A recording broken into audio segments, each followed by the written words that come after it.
So in this part, we're going to look at Israel. So this is something which is very exciting for us because we always look to Israel. Everything centres in God's plan and purpose around the nation of Israel.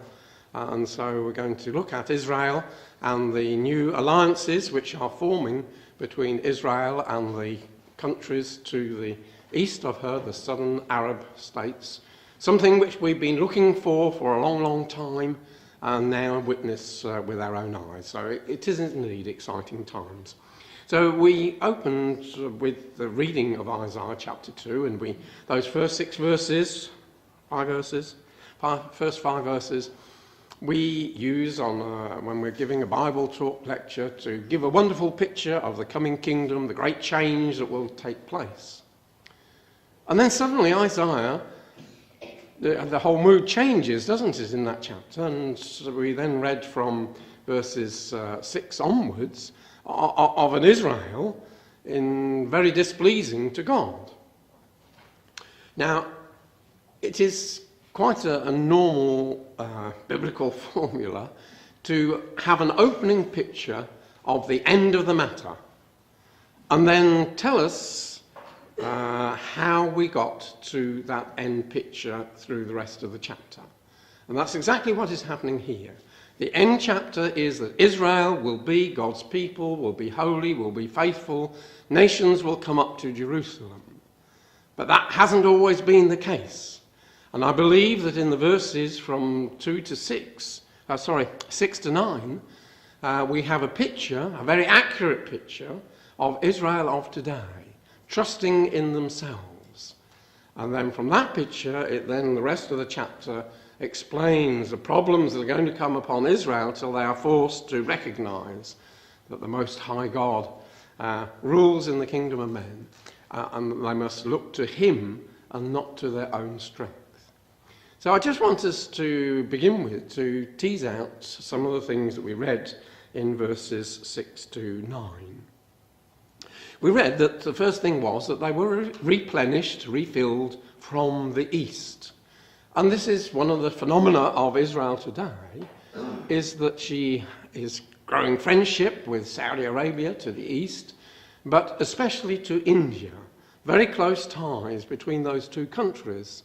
Quite different countries, but Israel has the technology which the Indians need to feed their multitude, because Israel has developed drip irrigation using low quantities of water to maximize growth, and has specialized in making very productive varieties of crops. So there is an association between those two countries which is growing. And Israel is making many links with India. But not only India, to China. The Chinese come in great numbers to Israel. They see Israel as a place where they can invest their money, and the trade relationships are growing exceedingly between this huge country of China and this little tiny country of Israel. Absolutely amazing. And further over still to the east is Japan. And again, Israel is making many overtures to Japan for trade and treaties between the two countries. So we can see that this is a very accurate picture of Israel of the past few years. A great trading nation is Israel, and working her way eastward, making associations with many countries to the east. And then the second part of that verse 6 says that they are soothsayers like the Philistines. Now, the only account we have of the Philistines using soothsaying was when they had captured the ark, and they had had terrible time with the ark going around the different cities of the Philistines. They decided they'd better send this ark back. And they had a consultation as to what they should do. They used divination to work out what they should do. And the only thing I can draw from this is that that's exactly, if you look at the word divination in Strong's, it is to act covertly. And the Israelis are world leaders in espionage is not the right word, intelligence, military intelligence, finding out what the other nations are planning to do. And I think that perhaps this is a little indication of Israel's skills. And Mossad is world-renowned for its abilities. In fact, Netanyahu went to Europe to plead with them to not to accept Jerusalem as the capital. And what Netanyahu said to Macron was, well, look, we have helped you many times. We cooperate on many areas, including security. As you well know, that cooperation has saved many lives. Israel has provided valuable intelligence to many countries in Europe and many countries outside Europe that has prevented dozens of horrible terrorist attacks, some of which, unfortunately, you have suffered. And there was an interesting article the day before yesterday, and it was saying how that Mossad looks after world intelligence, Shin Bet looks after internal affairs in Israel, and they were saying that in the year 2017 they had foiled 400 major attacks and 1,100 lone wolf attacks. Now, most intelligence services, I mean, in Britain, they would say, well, there's nothing we can do about lone wolf attacks. They're just outside our ability to be able to pick up and detect. But the Israelis are past masters. They infiltrate into the Arab quarters and keep a close watch on what is happening. And they managed to stop 1,500 terrorist attacks. So there is an interesting phraseology, soothsayers like the Philistines. They please themselves and the children of men, the Authorised Version, the Web puts it. They clasp hands with the children of strangers. Not so long ago, Jews really only did dealings with fellow Jews. They will find out fellow Jews in different parts of the world and do business with them. No longer. In Israel, it doesn't matter who you are. They're quite happy to shake hands on deals with anybody around the world. And the whole world is their oyster. And little tiny Israel has done very well. It says here in verse 7, their land is full of silver and gold, and it now has come from 25, 30 years ago. Israel was a very poor country because the labour unions were in very strong control. And it was when Netanyahu, the present Prime Minister, was the economics minister, having been educated in America, he realised that had to break the power of the unions, and that's what he did. And from then on, Israel has prospered. And looking at gross domestic product, which is the measure that people use to indicate the strength of a nation, little tiny Israel is number 32, just a little bit behind Norway, Austria and Iran, but ahead of Hong Kong, South Africa, Denmark and Ireland. Absolutely amazing. The wealth of Israel is generating through its own brain power, its own skills. So it is indeed a land full of silver and gold. And what is very interesting is that silver and gold are used in electronics, gold especially, gold-plated things. And in the field of electronics, you know, all your phones will have an original source in Israel. Israel design, Israel technology, or even the chips being made in Israel. But that's just a bit of a buy. A land full of horses and chariots. Well, we have to put that in modern 21st century language. And Israel is swarming with military devices, many of which they have built themselves, designed themselves, or adapted American planes and fitted it with their own equipment. And so this is such an accurate description of Israel today, full of horses and chariots of different sorts. And the problem is that Israel trusts in these defences that they have very cleverly built and designed. And so the prophet Isaiah says to his people, your land is full, full of idols. What is an idol? That which you substitute for God, that which you bow down to, that which you put your trust in. And Israel of today have put their trust in these things which their own hands have made. And one has to admire the technology that, an enemy can fire a missile and the Israeli Iron Dome can decide work out where it's going to land. If it's going to land in an open place, they don't do anything. If it's going to hit Israeli homes or that, then they fire a missile and destroy it in the middle of the air. Science fiction when I was a child, but a reality of today. Absolutely amazing. But Israel trusts in those things more than they trust in God. And you would think that if you lived in a country which has, to the north of you, over 100,000 missiles aimed at you, you wouldn't sleep at night.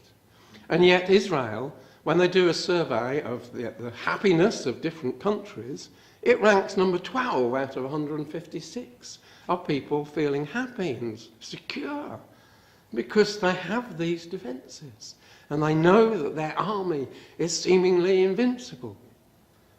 And every strata in Israel bows down to these weapons. They feel safe by them. So there is, I think, a very accurate description of Israel of today, trusting in her own wealth, making alliances with all sorts of people, and building up their wealth from that kind of thing.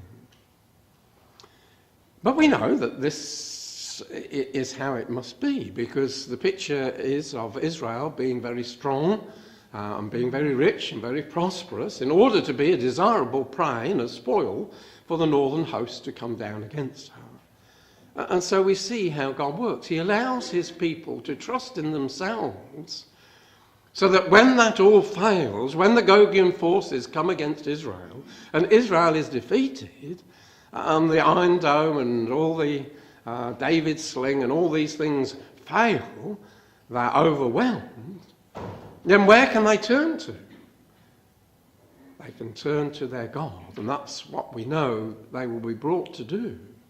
And they will trust and pray and for their God for salvation and look to him to save them. And the Lord Jesus and the saints will already be prepared, and they will come forth and save them. So we know there's a terrible time ahead for Israel. Another Holocaust awaits them. Yet what emerges is a people who are faithful and righteous, never more go astray, never more lose their trust in their God.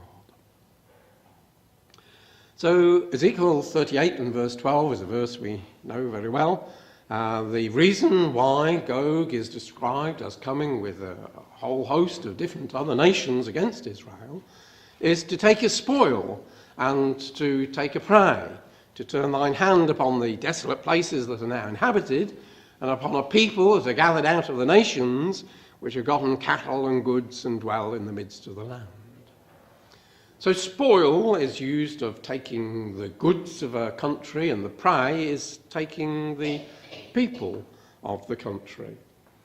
And Gog, Russia, not only wants what Israel has got, which is energy supplies, electronics which can overcome the Russian S-400s, the Israeli planes can go into Syria and do what they want and come back because the Israelis have worked out how to counter the technology that Russia has. And Israel and Russia very much would like to lay holds on that technology. So one can see that what is building up in Israel is a prey, a spoil, something to be seized, but they also want the people, the brains behind the design of all these things. And exactly the same kind of thing happened at the end of World War II. there was quite a contest between the United States and Russia to seize the German scientists who had developed the flying missiles, and the early space race was started in Germany, and a lot of those were Jewish scientists. And there was a big race who could collar and take away to either Russia or America the scientists at the end of World War II. And one can picture a similar situation. So I just want to go through some slides to see what a desirable spoil and a prey Israel is. Suddenly, Israel does have friends. President Trump. What a transformation from Obama, who did everything he could to knock down the Jews. He hated Netanyahu. But Trump has a real interest in Israel, and has got Jewish connection in his family, and has proved to be a good friend to Israel.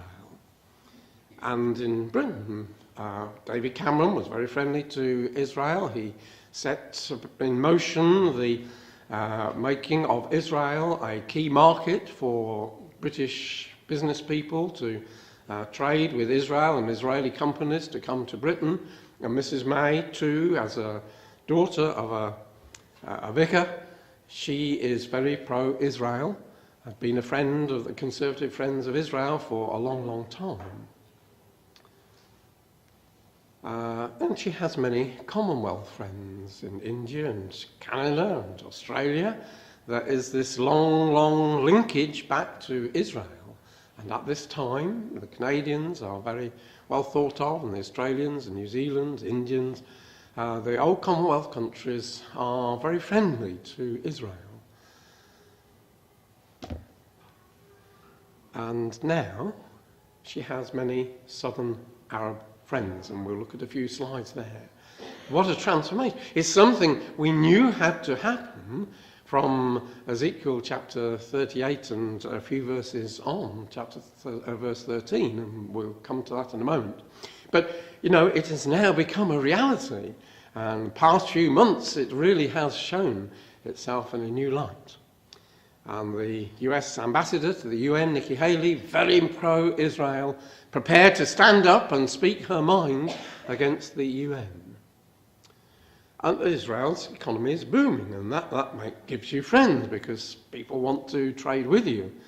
4% growth in 2016. Money is now coming in from the Tamar oil fields, and that's making a big difference to their revenues. And work's beginning on the huge Leviathan field. They're sinking in lots of money and expect to get the money back within 3 or 4 years. And hope to have gas flowing by the end of the year after next, 2019. And that will double the amount of gas that Israel has. At the moment, from Tamar, she has sufficient gas for herself and is able to export to Jordan. But when Leviathan comes along, she has actually a problem. What are we going to do with all this gas which is coming up out of the earth?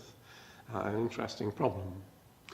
But President Trump visited Israel back in May. Seems a long time ago, doesn't it? But a very cordial meeting, and it was exciting for the Israelis to have an American president who was prepared to sit down and visit the Wailing Wall, the Western Wall, and at the end of his journey he pledged that he would help to bring about some solution to the problems between the Palestinians and the Israelis.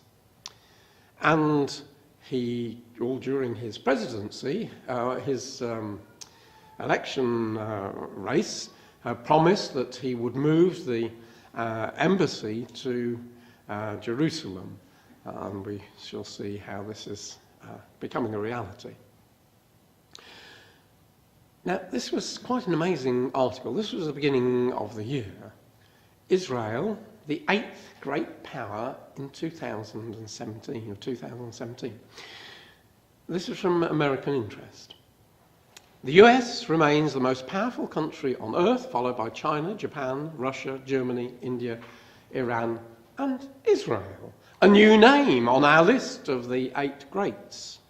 A small country, Israel is a rising power with a growing impact on world affairs. Overall, the Jewish state continues to develop diplomatic, economic, and military power and to insert itself into the heart of regional politics.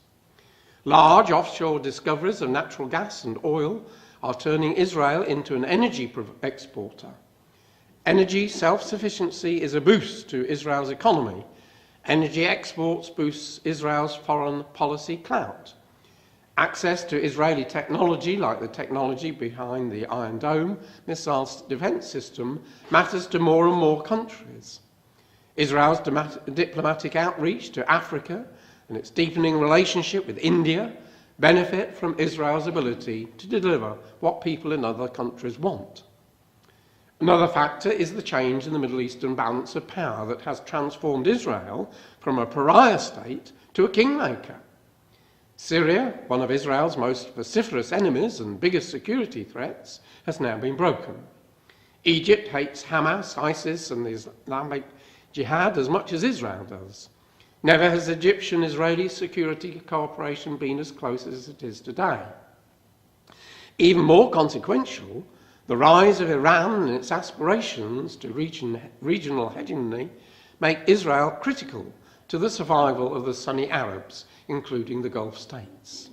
Israel begins 2017 as the keystone of a regional anti-Iranian alliance, a most favoured nation in the White House, and a country that enjoys good relations with all the world's major powers, bar Iran. What a transformation! And that is the situation that Israel finds itself in. Absolutely remarkable. Israeli exports set to top $100 billion. This is American dollars for the first time. Up 6% in dollar terms over the parallel period last year and on course to top 100 billion by the end of the year.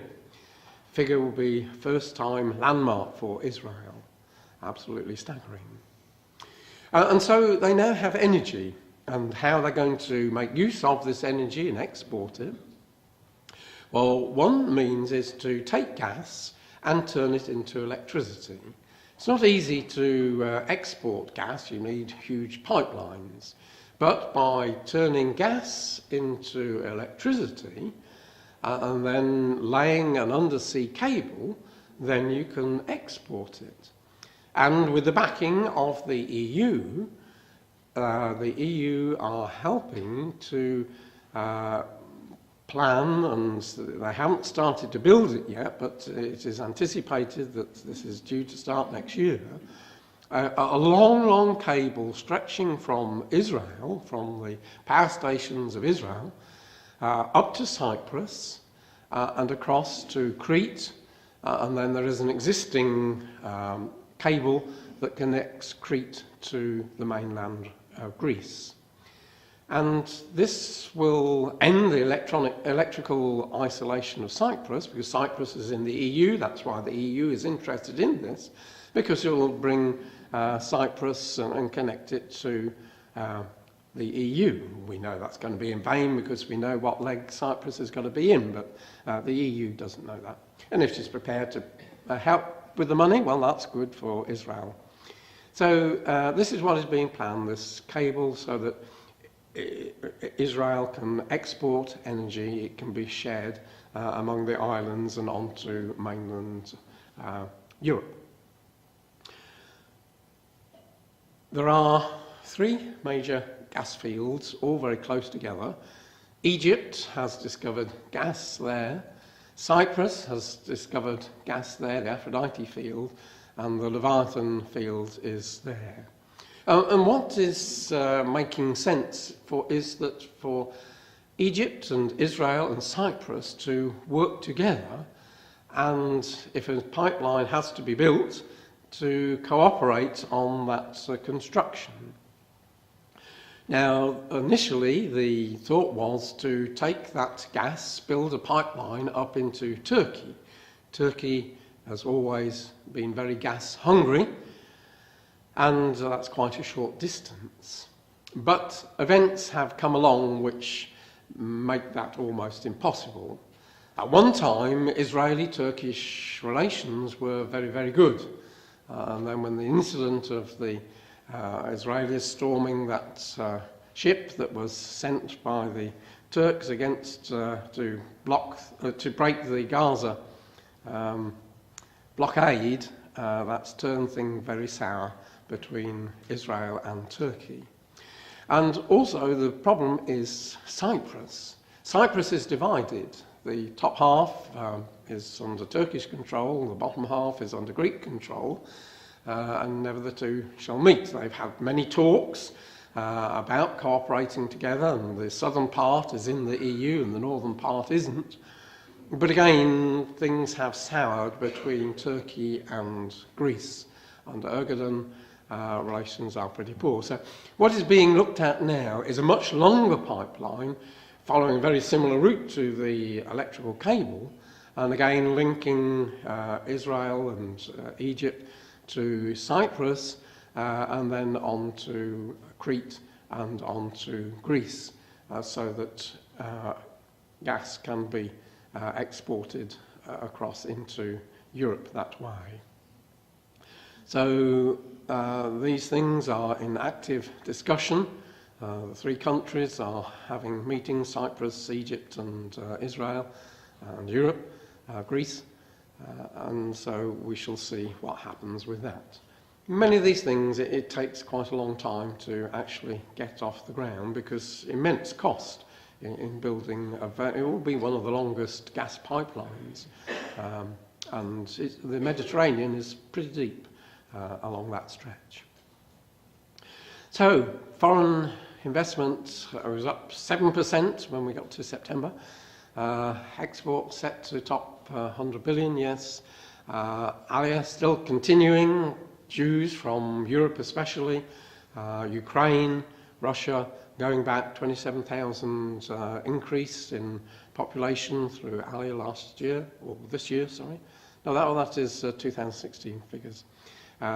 We just got to wait another couple of days when all the 2017 figures will be released, but we can't wait that long. So tourism has been way up, 22% year on year. That was in October. The happiness index, we already mentioned that. And what her aim is to be number 15 in the world. She's number 32 at the moment, to be number 15 in the world's economy by 2025, because she will have all this extra energy from Leviathan, which will make a huge difference to the economy of the country. And so we've seen this surge of Jews going back to their land.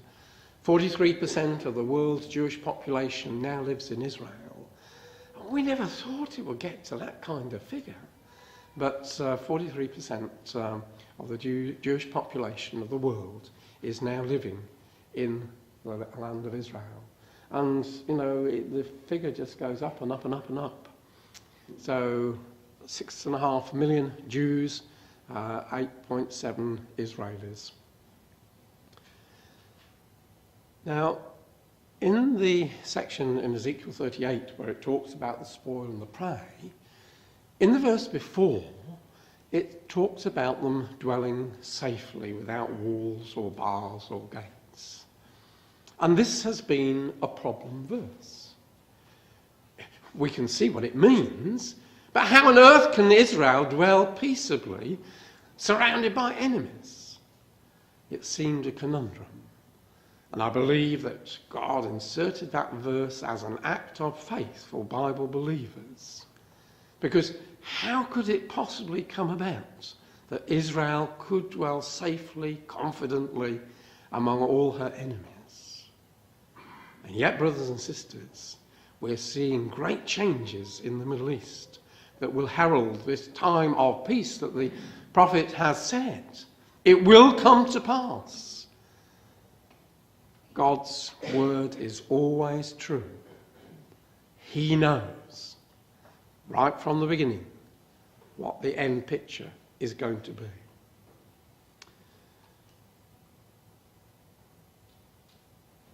I just want to add to that, just before we deal with it, another passage from Isaiah. I just turned to Isaiah chapter 10, because again, it helps us considerably in understanding the present situation. At the moment, Russia is very friendly to Israel. That's the most unusual thing. Usually, Russia is very anti-Semitic. And it all goes back to Mr. Putin, President Putin. When he was a child, his very poor family he was brought up in, both parents went out to work. And when he came home from school, both parents were out at work, and his neighbours took him in and looked after him. Now, the angels saw to it that those neighbours were Jews. And at a time of communism, when to be openly Jewish was something very brave, this Jewish family that lived next door were openly Jewish. And Putin has never forgotten the kindness that they showed. He has many Jewish friends. Many of the powerful oligarchs in Russia are Jewish. But when he went to Israel for the first time, he looked up his German teacher, who at secondary school had taught him German, which of course played a big role in his life. Not that he knew it at the time, and nor did she, because this young pupil that she was teaching German to would eventually join the KGB, and because he was very good at German, he was sent to East Germany to be a spy in East Germany. And he looked her up and found that she'd emigrated to Israel when she retired. And she was living in straitened circumstances, and so he bought her a flat in Tel Aviv. And I think, was it about a fortnight ago, she died. So here is something remarkable, that there is this friendship between Putin and the Jews. He gets on very well with Netanyahu. They have many conversations. Now, Isaiah told us about that 2,500 years ago. Well, God, through Isaiah.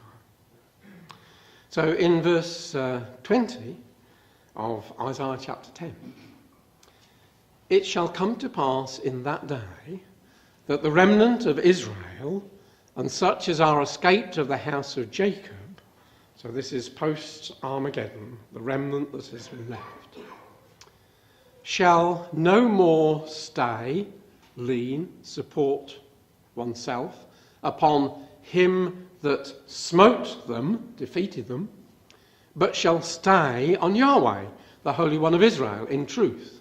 The remnant shall return, even the remnant of Jacob, unto the mighty God.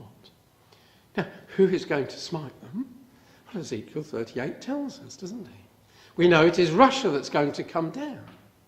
So what Isaiah is saying, that just before you are smashed as a nation, you will be trusting in the one who actually turns round and thinks an evil thought, Ezekiel 38, and comes to destroy you. I think that's a remarkable verse. But that is what is happening today, and this is going to be part and parcel of how a period of peace is going to be established, because Russia has moved herself into Syria and is wanting to work with Israel, and Saudi and the southern Arab nations are wanting to work with Israel, and between them they will bring about some very temporary period of peace and stability where Israel will dwell supremely confidently. So let's see this friendship, first of all, between Trump and Netanyahu, because this has a little key bearing. Trump reacted positively to Netanyahu's proposal to broaden the Israeli-Palestinian peace process to a regional effort as a very important new idea on a broader canvas which he believed could succeed. See, up to now, everybody's concentrated Israel and the Palestinians, Israel and Palestinians. And Netanyahu explains to Trump, look, we can't deal with the Palestinians because they don't want peace. All they want is to get rid of us. So you can't negotiate with somebody who just wants to get rid of you. But why not look at the broader picture There are other nations, the Arab nations, who want to do peace with us. Now, if we could establish peace with these nations, then they will put pressure on the Palestinians. So that's what Netanyahu put to Trump back in February. To, first of all, not concentrate on the Palestinian Israelis, but how does it go on? To seek an Israeli peace accord with Saudi Arabia and the Gulf Emirates as the lead-in to negotiations for an accord with the Palestinians. Egypt, Jordan and Turkey, with whom Israel already has normal relations, will jump in later. This deal fits in with the US plan, reported more than once on these pages, for a regional peace between the Sunni Arab nations and the Jewish state. Some of the spade work may have been performed by the CIA director, who paid a secret visit to Ramallah to the Palestinians for talks with Abbas after trips to Ankara, Riyadh, following which Turkey upgraded its diplomatic mission in Israel. So Trump has been working behind the scenes, despise him if you will, but he has been working behind the scenes to bring about a reconciliation between Israel and the Gulf states, to try and bring about a period of peace. Now, part of that deal is to recognise Jerusalem as the capital of Israel. Everybody knows it is the capital, that's where the government is, but everybody's afraid of upsetting the Arabs. Now, Trump, being a businessman, recognises what needs to be done and gets on and does it. And we know at the beginning of this month he signed this declaration that the embassy would be moved to Jerusalem, that they do recognise that Israel's capital is Jerusalem. And how the world erupted on that news. Now, interestingly, Russia, back in April, said exactly the same thing, that Jerusalem is the capital of Israel. And not a nation made a murmur. Trump do it, and the whole world erupts. The Pope erupts, everybody erupts. What was so fascinating, and Brother Stephen told us about his spine-tingling moments when he saw the courtyard of King Nebuchadnezzar where Daniel would have trodden, while my spine-tingling moments came when they published a map in the Jerusalem Post of the nations that had and hadn't attended an Islamic summit. As soon as Trump made this declaration, Turkey called together an extraordinary meeting of the Islamic Organisation of Islamic Cooperation.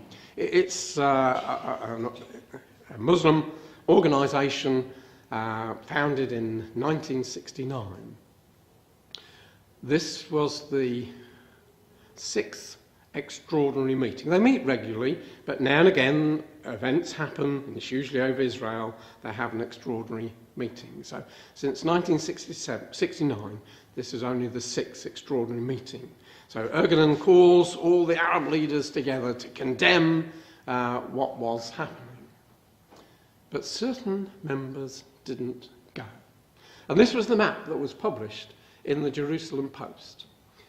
Those in blue didn't go, all the rest in green attended.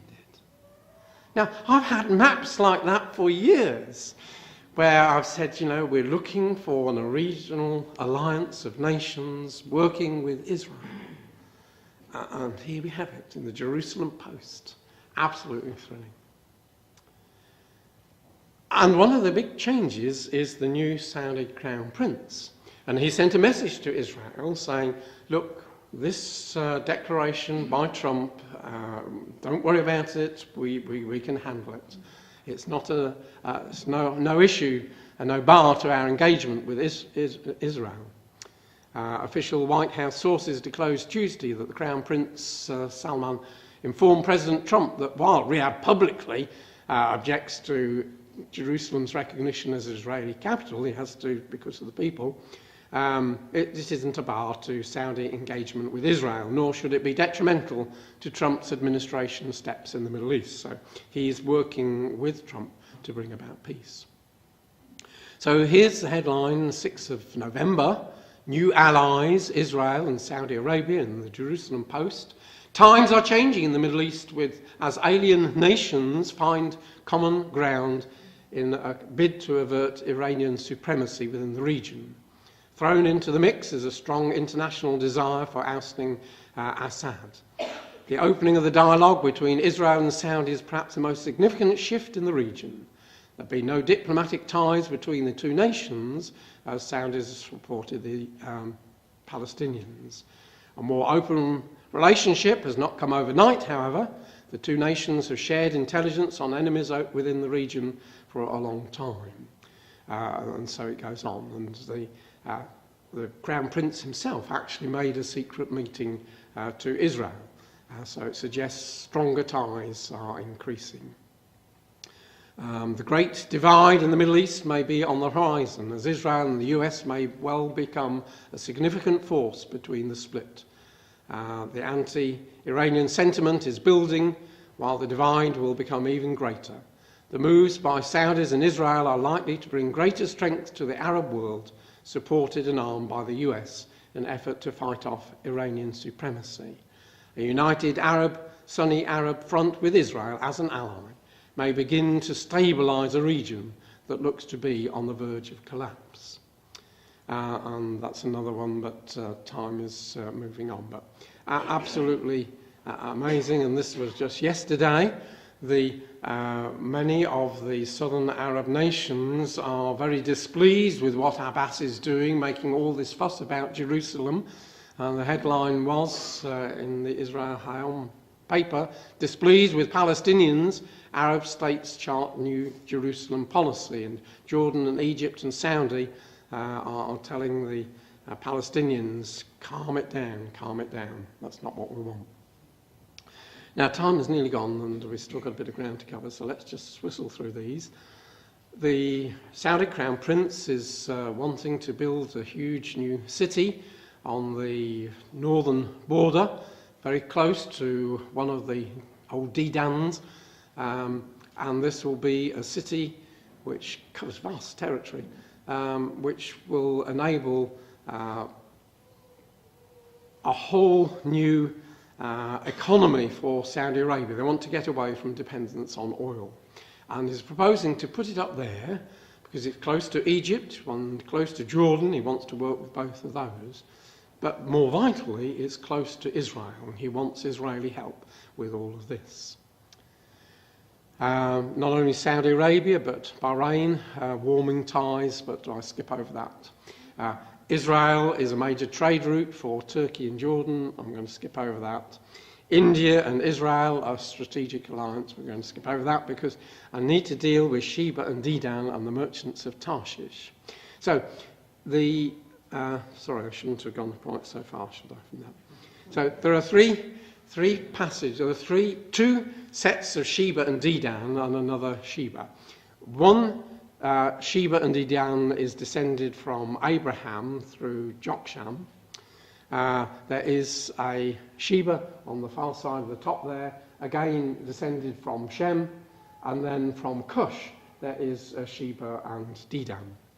So, very rapidly, Ham's grandson had Sheba and Dedan, and these we associate with the Persian Gulf, and especially Bahrain, the Sheba, and the Dedan is Bahrain. So yes, I'll split the colours there. Shem's great-great-grandson Joktan had a Sheba, and again we associate down with the south, the Queen of Sheba, and then Abraham's grandson Sheba and Dedan, Sheba on the Persian Gulf, Dedan northern Saudi Arabia, and we'll put these on a map. But what is more important is the generations on from Noah, and the reason for that is that as they populated the earth, the ones closer to the flood, they obviously had first pick of places. When by the time you come to the Sheba and Dedan of Abraham, 12 generations on, the land's pretty well occupied and you have to take over other people's territory. And that's what we find. So, Dedan, the Hamitic Dedan, Sheba and Dedan, Dedan, the place where they resided, is believed to be identical with what is now Bahrain. So we can place Dedan on the island of Bahrain, and interestingly, Britain and America have bases there. And Sheba seems to move down into the south there. So that's Ham's sons moved down there. And Dedan also probably moved further south as well, all down that coast there. They were, Ezekiel tells us, merchants who dealt with India, brought stuff from India and took it across to the fairs of Tyre. Now the second one, Joktan's Sheba, he was one of 13 brothers. Sheba was one of 13 brothers. And he again seems to have gone down to the same area where the Hamitic Sheba was and took over. The 13 sons of Joktan, of Joktan, he gave his name, Joktan, the town of Joktan is named after him. All his sons seem to occupy this region here, and they regard themselves as the true Arabs, and those other nations on that region who aren't descended from them, they call the pretend Arabs, the mustard Arabs. So Sheba had brothers, Havilah and Ophir, which were down in that region, so that helps us to say that's where Sheba went down to the south there. Then Abraham's grandson, Dedan, is associated with Al-Ullah. That was the original Dedan. In fact, pottery has been found there, which said that this Rahmilil, the son of Bushcrack, camped in Dedan. So he must have had nothing to do that night and scraped on this bit of clay that he had stopped at Dedan. And so that helps us to identify that Dedan is Al-Ullah. And also in Ezekiel 25, it talks about Dedan being near to Teman. So Teman is just to the north there. So, and we'll skip that. So it gives us that region. When we talk about Sheba, and when Ezekiel talks about Sheba and Dedan, then it's talking about those nations there, what we will call the Gulf states. And of course, what is the odd thing is down in the south in Yemen is the battleground between Saudis and Iran. And just in the last few days or few weeks, the leader said, I'm going to go over to the Saudi side, and got himself assassinated. But the chap that has taken over also seems to be wanting to turn his back on Iran. And I believe that we shall see a movement of Yemen back into the Saudi camp, because this is where the Shebas were, and they're going to be on the side of Israel, so they're going to be out of the Iranian camp. So this is an active spot where a lot of things are happening. So we'll pull the plug there. There were one or two more slides, but I thought, today we haven't got so many slides. I can, ad lib and add a lot more. Fatal. But thank you very much.